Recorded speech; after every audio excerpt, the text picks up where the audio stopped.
క్షీరసాగర మథనం జరిగిన తర్వాత అమృతం కోసం దేవతలు రాక్షసులు ఇద్దరు కలిసి క్షీరసాగరాన్ని మదించిన తర్వాత వచ్చినటువంటి అమృతం కోసం ఇద్దరు కొట్టుకుంటూ ఉన్న సమయంలో ఆ అమృత కలశంలో నుంచి 2 అమృత బిందువులు భూలోకంలో పడినాయి. ఆ అమృత బిందువుల నుంచి వచ్చిన వృక్షమే ఆమ్లక వృక్షం, అదే ఉసిరి చెట్టు.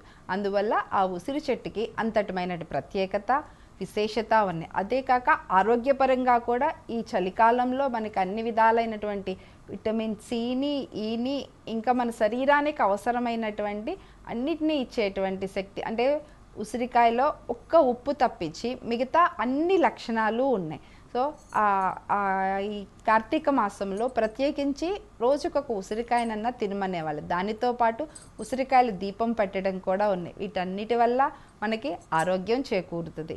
దీంతో పాటు ఇంకొకటి బిల్వపత్రాలు. బిల్వపత్రాలను శివుడికి అర్పించడం వల్ల శివుడు ప్రీతికరం. ఆయన శివుడికి ఇష్టపడి సంతోషించి మనకి లక్ష్మీ కటాక్షాన్ని ఇస్తాడు. దానితో పాటు దానిలో కూడా ఇదే విధమైనటువంటి అన్ని రకాలైనటువంటి ఆరోగ్య లక్షణాలు ఉండటం వల్ల ఈ మూడిటికి విశేషంగా పూజాధికాలు చేయటం ఈ కార్తీక మాసంలో ఉంది. కార్తీక మాసంలో సర్వదేవతలని ప్రతిరోజు ఒక్కొక్క రోజుకి ఒక్కొక్క తిథికి ఒక్కొక్క దేవుడు అధిదేవత వీరందరినీ ఆరాధనలు అర్చనలు చేయటం వల్ల ఈ నెల మొత్తం సర్వదేవాత్మకమయ్యి దేవతలందరూ సంతోషించి మరలా మనం కూడా నియమనిష్టలతో మన ఆరోగ్యాన్ని రక్షించుకుంటూ ఉండడం వల్ల ఆరోగ్యంతో పాటు ధనధాన్యాలతో సమృద్ధిగా ఉండగలుగుతాం. ఇది కార్తీక మాసం యొక్క ప్రత్యేకత. సరే, నెక్స్ట్ బలిపాడ్యమి చెప్తాను.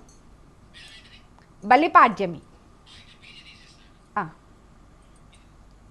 లేదంటే గోవర్ధన పూజ ఏదైనా పర్లేదు.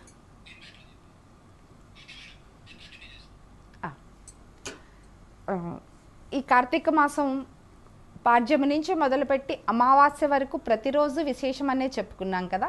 ఈరోజు బలిపాడ్యమి గురించి చెప్పుకుందాం. దీనికి ఇంకొక పేరు గోవర్ధన పూజ, కూటోత్సవం, ఇన్ని పేర్లు ఉన్నాయి దీనికి. ఈ బలిపాడ్యమి అంటే పేర్లోనే చాలా వరకు అర్థమైపోతుంది బలికి సంబంధించినటువంటి ఈ విశేషమైనటువంటి రోజు అని. అవును, ఈ మనకి విష్ణుమూర్తి వామనావతారం ఎత్తి బలిని పాతాళంలోకి తొక్కేసినటువంటి రోజు. ఈ బలి చక్రవర్తి ప్రహ్లాదుని మనవడు. రాక్షసుడే అయినా మంచి లక్షణాలు ఉన్నాయి, కానీ మంచి లక్షణాలతో పాటు మంచి లక్షణాలని ఎక్కువైనా కూడా అహంకారం అనేది కూడా ఒకటి వస్తుంది కదా. అలాగే ఈ బలి చక్రవర్తికి కూడా అహంకారం అనేటువంటిది ఎక్కువయ్యి ఎవరు ఏదడిగినా నేను ఇచ్చేస్తాను అన్న అహంకారంతో ప్రవర్తించటం, అన్నీ స్వాధీనం చేసుకోవటం చేశాడు. ఇంకా దేవతలు ప్రార్థన మేరకు అదితి కశ్యపులకు సంతానంగా కలిగి నారాయణుడు వామనుడిగా అవతారం ఎత్తి బలిలో ఉన్నటువంటి బలి చక్రవర్తి యొక్క అహంకారాన్ని దూరం చేశాడు. ఆయన నువ్వేమడిగినా ఇస్తాను అని చెప్పటంతో బలి చక్రవర్తిని 3 అడుగులు దానం అడగటం, ఒక్కొక్క అడుగుతో భూమిని, ఒక అడుగుతో ఆకాశాన్ని, 3వ అడుగు ఎక్కడ పెట్టమంటావని అని తల మీద పెట్టమంటే పాతాళానికి తొక్కేయటం, ఇవన్నీ జరిగిపోతాయి.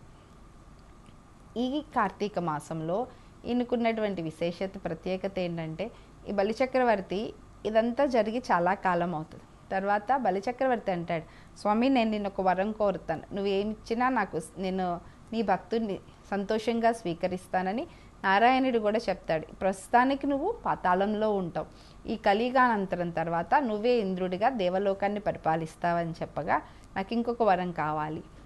నేను పరిపాలించినటువంటి రాజ్యం ఎలా ఉందో, ప్రజలు ఎంత సుఖ సంతోషాలతో ఉన్నారో చూడటానికి నేను 1 సంవత్సరంలో ఒక్కరోజు భూమి మీదకి వచ్చేటువంటి అవకాశాన్ని నాకు కల్పించు అని అడుగుతాడు.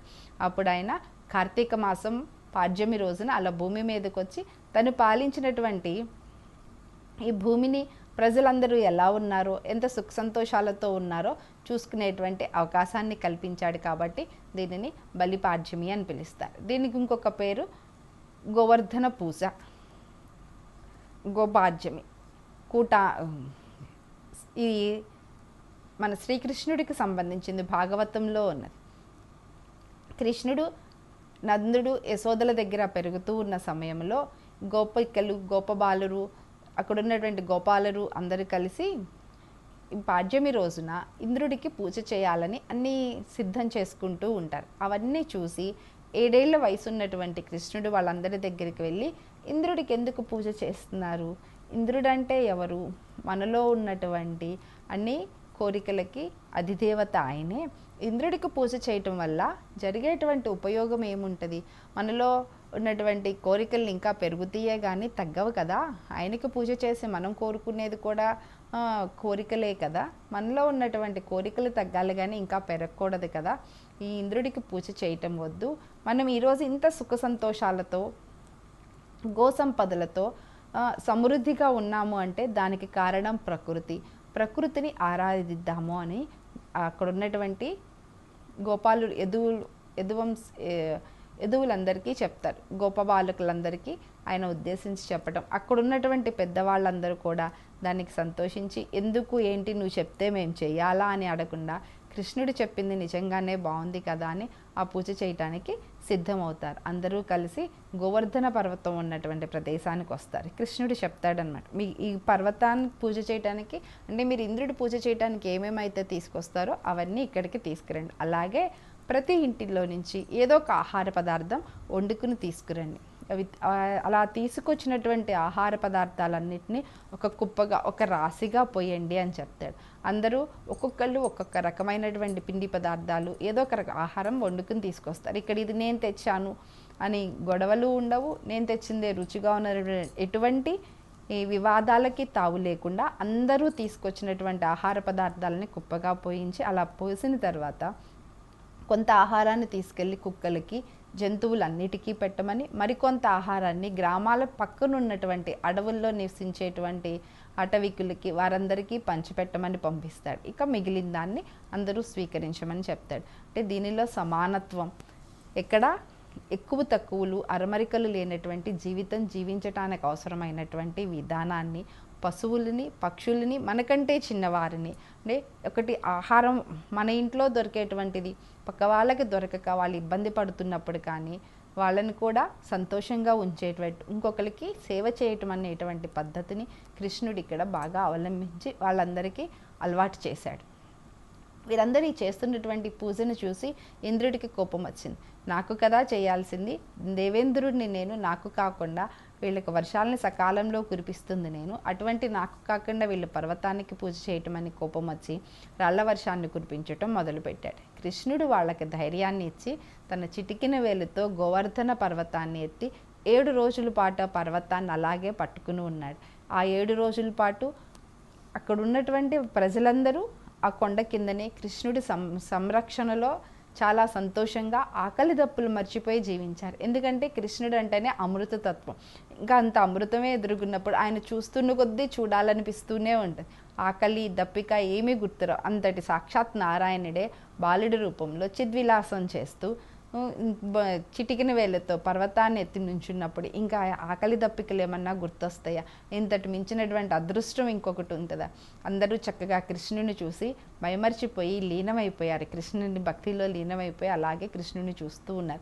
7 రోజులైనా జనాల్లో ఎటువంటి మార్పు రాకపోవడంతో ఇంద్రుడికి తను చేసిన తప్పు అర్థమయ్యి కృష్ణుడి దగ్గరికి వచ్చి క్షమించమని అడిగి వేడుకని కృష్ణుడిని ప్రార్థించి వెళ్ళిపోయాడు. ఆ రోజు నుంచి అక్కడ ఉన్నటువంటి ప్రజలందరూ పర్వతానికి పూజ చేయటం మొదలుపెట్టారు. అంటే ఇక్కడ పర్వతానికి పూజ చేయటం అంటే కృష్ణుడిని మించిన ప్రకృతి ప్రేమికుడు ఇంకొకడు ఉండడు. ఆయన చూడండి ఎప్పుడు గోవులతోనే తిరుగుతూ ఉంటాడు, గోవులను తీసుకుని వనాలలో విహారానికి వెళ్తాడు. ఎక్కడ చూసినా కృష్ణుడి కథలలో బాల్య జీవితం అంతా ఆయన వనాల్లోనే గడిపాడు. హాయిగా ఆడుకుంటా నదుల దగ్గర కాలువల దగ్గర చెట్లు ఎక్కి అలా ఆయన జీవితాన్ని అంతా బాల్య జీవితం అంతా చక్కగా ప్రకృతిలోనే సేద తీరాడు. అంటే ప్రకృతి ప్రేమికుడు, ప్రకృతి సంరక్షకుడు రెండూ ఆయనే. మనల్ని ప్రకృతిని ఎలా ఆరాధించాలో, దాన్ని ఎలా శుభ్రం కాళీయమర్దన ద్వారా ఆయన చెప్పింది కూడా నీటిని కలుషితం చేయొద్దని, దానితో ఆయన ఇచ్చినటువంటి సందేహం అది. అంత ప్రకృతి ప్రేమికుడైనటువంటి ఆయన ప్రకృతిని రక్షించమని ఈ గోవర్ధన పూజ ద్వారా మనందరికీ తెలియచేస్తూ ఉన్నాడు. దీన్ని అన్నకూటోత్సవం కూడా అంటారు. దీనితో పాటు బలరాముడు, ఆయన కృష్ణుడి సోదరుడు. ఆయన ఎంతసేపటికి ఈ గోపబాలురందరికీ నాగళ్ళు పట్టుకుని వ్యవసాయం చేయటం, పొలాన్ని దున్నటం, మంచి మంచి చెట్లు నాటించడం, ఈ పనులన్నీ చేస్తూ ఉంటాడు బలరాముడు.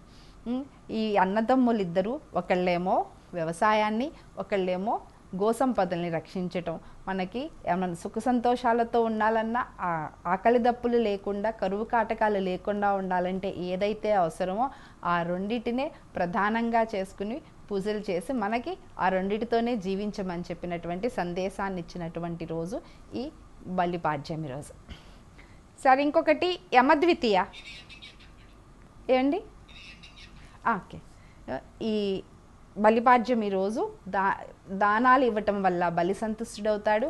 అలాగే మన ఇంటి దగ్గర ఉన్నటువంటి తులసివనం దగ్గర గోమయంతో ఒక చిన్న గోమయాన్ని కుప్పగా పోసి దాన్నే గోపర్వతం అనుకుని దానికి అర్చన చేయటం వల్ల కృష్ణుడు కూడా సంతుష్టుడవుతాడు. ఈ విధంగా కృష్ణుడి యొక్క అనుగ్రహాన్ని, ఆయన ఇచ్చినటువంటి సందేశాన్ని తీసుకుని మన జీవితం కూడా ఆనందమయంగా కొనసాగిద్దాం.